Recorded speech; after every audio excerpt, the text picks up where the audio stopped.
Wala kang future dito. Nang sabihin ng aking manager sa harap ng buong opisina na hindi ako pang promosyon, hindi nila inasahang ang isang sikretong presentasyon ang babago sa lahat at maglalantad ng nakakagulat na katotohanan. Ako si Marco, isang ordinaryong empleyado sa isang malaking kumpanya ng logistics. 3 taon akong halos hindi umuuwi ng maaga. Ako ang unang pumapasok at huling lumalabas. Habang ang iba ay nagkakape at nagkukwentuhan sa pantry, ako ay nakatutok sa mga reports, spreadsheets, at mga problemang ayaw hawakan ng iba. Pangarap kong ma-promote bilang team supervisor. Hindi dahil sa titulo, kundi dahil gusto kong patunayan sa sarili ko na may mararating ako. Mahirap ang buhay namin. Ang tatay ko ay dating construction worker na nagretiro dahil sa aksidente. Ang nanay ko naman ay nagtitinda ng gulay sa palengke.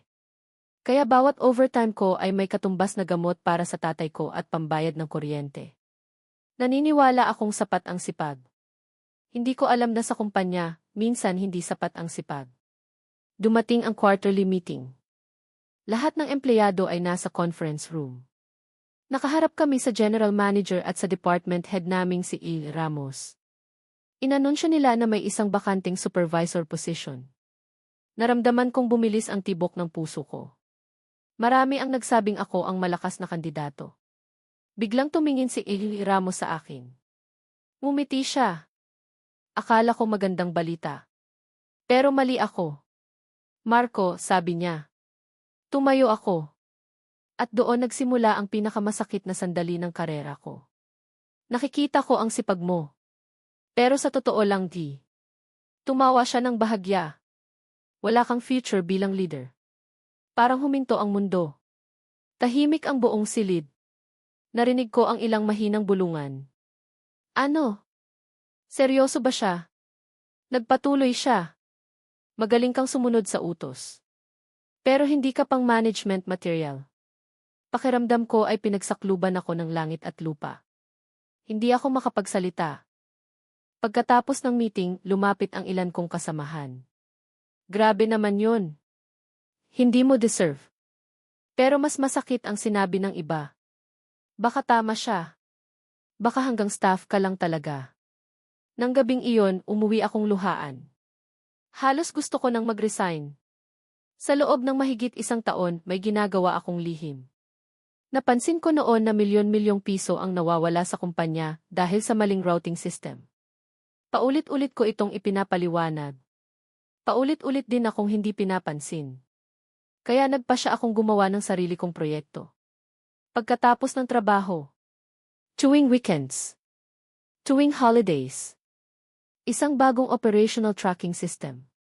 Walang bayad, walang tulog, walang nakakaalam.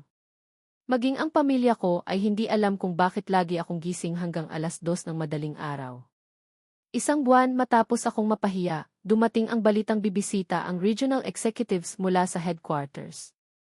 Naghahanap sila ng mga empleyadong may innovation proposals.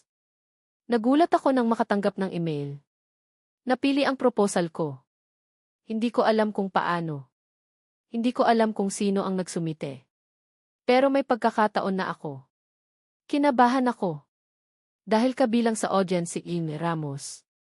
Ang taong nagsabing wala akong future. Dumating ang araw. Nakaharap ako sa mga executive. Namamawis ang kamay ko. Nanginginig ang boses ko.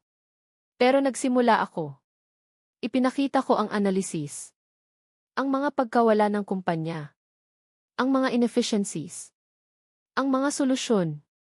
At ang system na lihim kong binuo. Habang tumatagal, napansin kong seryoso na ang lahat. Wala nang gumagamit ng cellphone. Wala nang nag-uusap. Pagkatapos ng presentasyon, tahimik. Sobrang tahimik.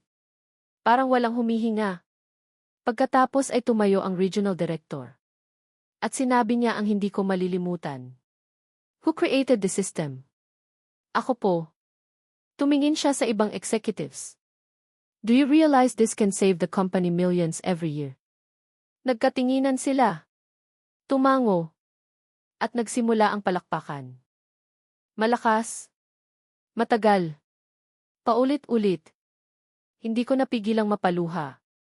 Akala ko iyon na ang pinakamalaking sorpresa. Pero mali ako. Matapos ang meeting, tinawag ako ng regional director.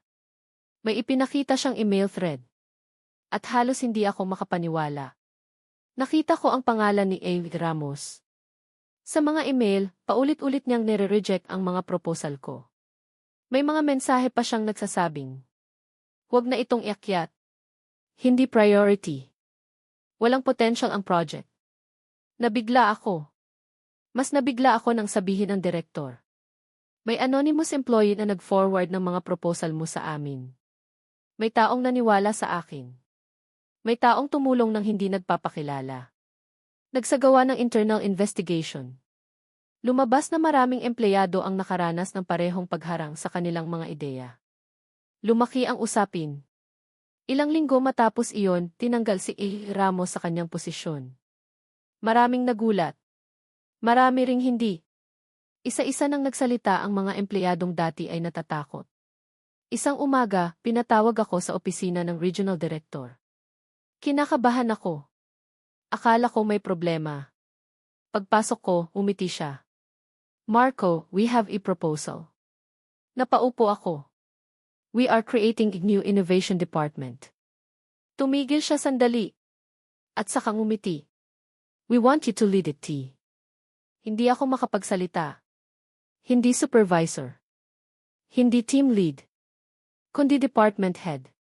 Mas mataas pa sa posisyong matagal kong pinapangarap. Napaluha ako. Naalala ko ang araw na sinabi sa akin, "Wala kang future dito."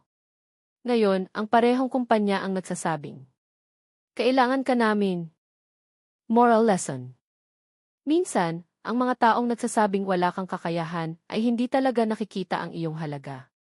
Hindi dahil tama sila, kundi dahil limitado ang kanilang pananaw. Huwag hayaang ang opinyon ng iba ang magtakda ng iyong kinabukasan. Patuloy na magtrabaho, matuto, at maniwala sa iyong kakayahan kahit walang pumapalakpak.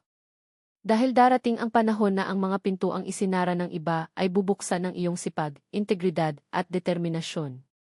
At kapag dumating ang araw na iyon, ang pinakamagandang paghihiganti ay hindi galit, kundi tagumpay.